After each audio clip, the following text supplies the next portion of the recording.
Estamos no ano 5.785 desde a criação do homem no jardim do Éden, no jardim do Éden, onde Adão e Rava foram criados. Nós temos aqui no nosso canal estudos semanais, leituras das porções diárias de Torá feitas exclusivamente para você. É você que está aqui comigo hoje, né? Se você está aqui pela primeira vez, muito obrigada pela tua companhia e eu te convido, fica comigo até o final desse vídeo e se gostou, vai lá, curta, compartilha, comenta e se inscreva no canal e nos ajude a crescer e seja mais uma luz aí brilhando em meio às trevas. Que o Eterno te abençoe com ricas bênçãos. Você que está aqui comigo, que já é inscrito, que comenta e compartilha, meu beijo, meu carinho, meu abraço, ó. Receba aí onde você está o meu abraço, sinta amado pelo Eterno. Ele está de olho em nós aqui, ó. Seguimos juntos, porque juntos somos mais fortes e muito bem alimentados, porque nós temos porções diárias aqui no nosso canal.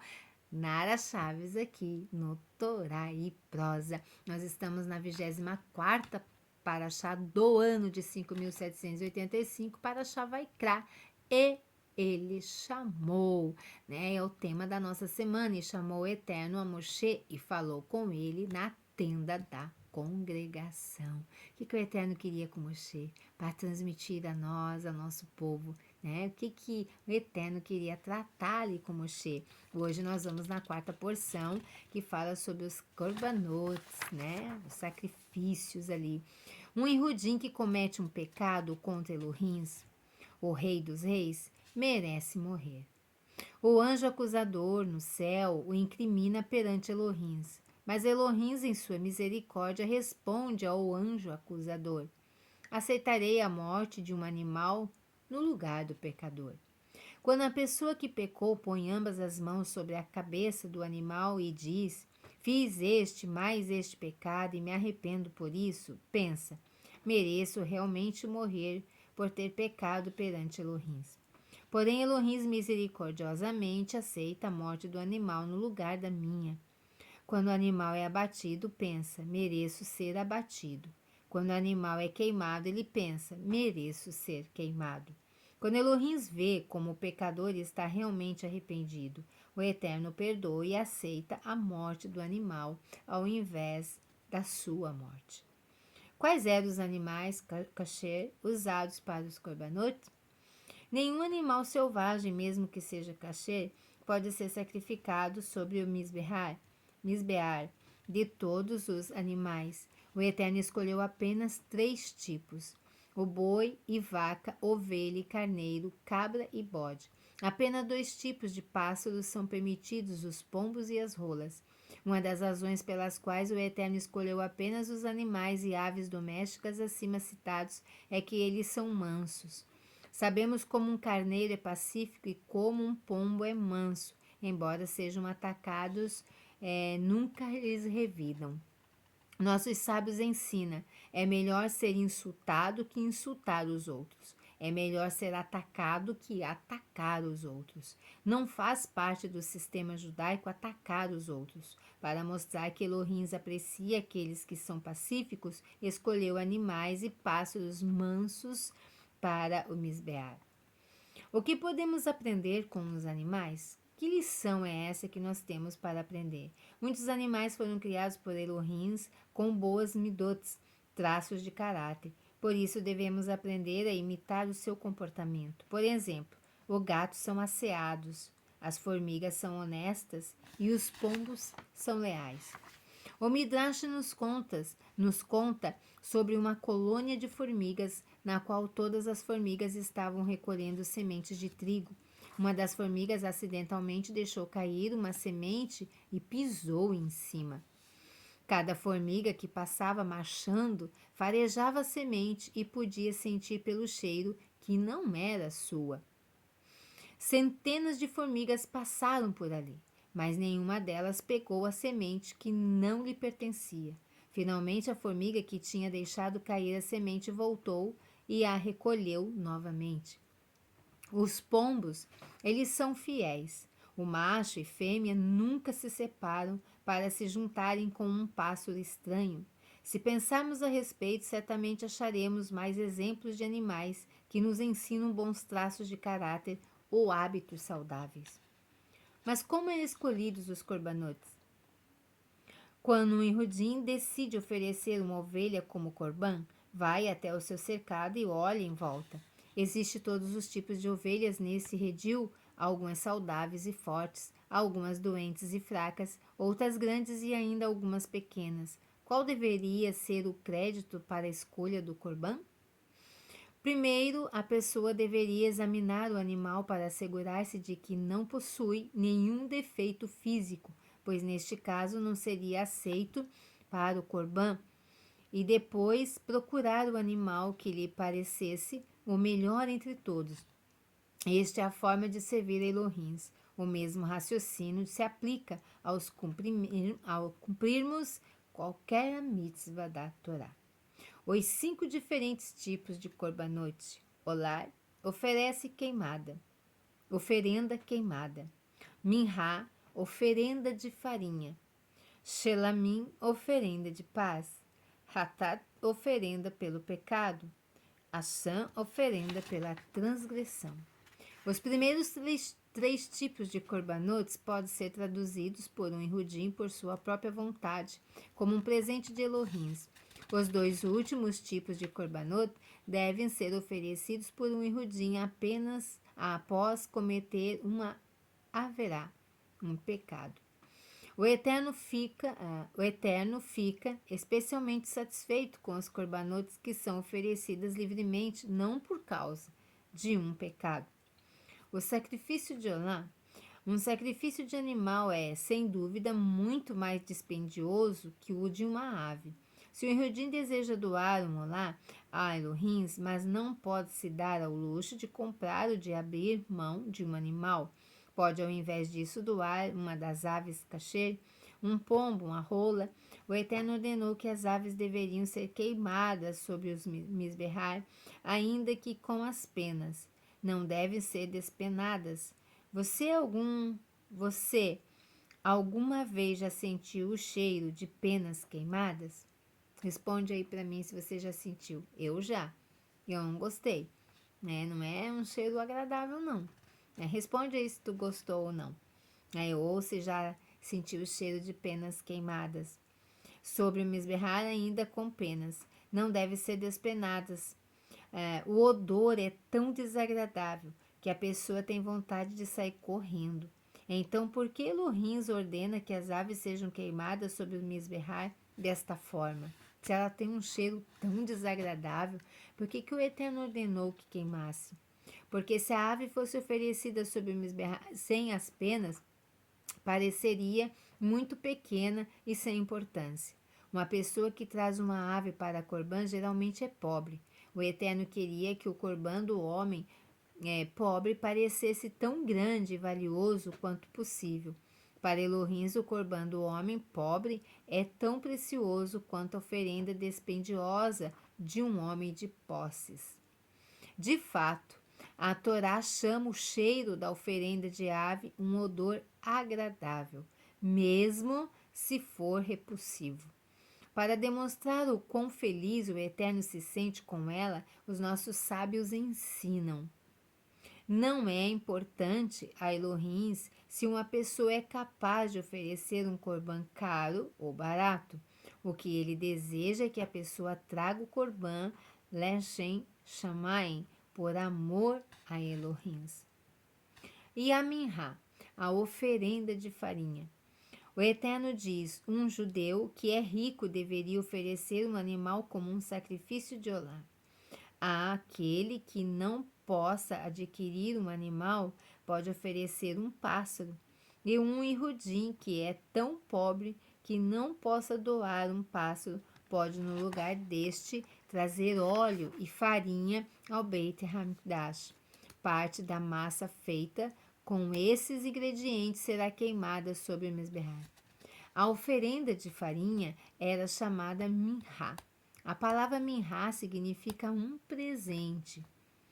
Embora o presente de homem pobre a Elohim custe muito, menos que o animal ou ave ofertados pelo homem mais rico, o Eterno o preza muito. Pois Elohim sabe que o homem pobre poderia ter usado aquela farinha para assar para para assar pão para si mesmo, e mesmo assim ofertou o seu alimento como presente para Elohim. Ele pode até mesmo passar fome por estar oferecendo sua farinha como minhá. Por isso o Criador diz: o Corban Minhá é tão precioso para mim, como se o homem pobre tivesse oferecido a sua própria vida sobre o Misberrar. Olha só a importância daquele que, mesmo olhando para suas necessidades, ele oferece algo ao Eterno, né? É que ele se torna um grande sacrifício ali. O Eterno deseja que o homem pobre pense: embora eu não tenha dinheiro para um corbã animal, mesmo assim eu posso ofertar um corbã do tipo mais sagrado. Por isso o Eterno classifica o Menhá entre os mais sagrados dos corbanotes. E nós devemos colocar sal em cada corbã? Se você salpicar bastante sal sobre a carne ou vegetais, serão preservados por um longo tempo.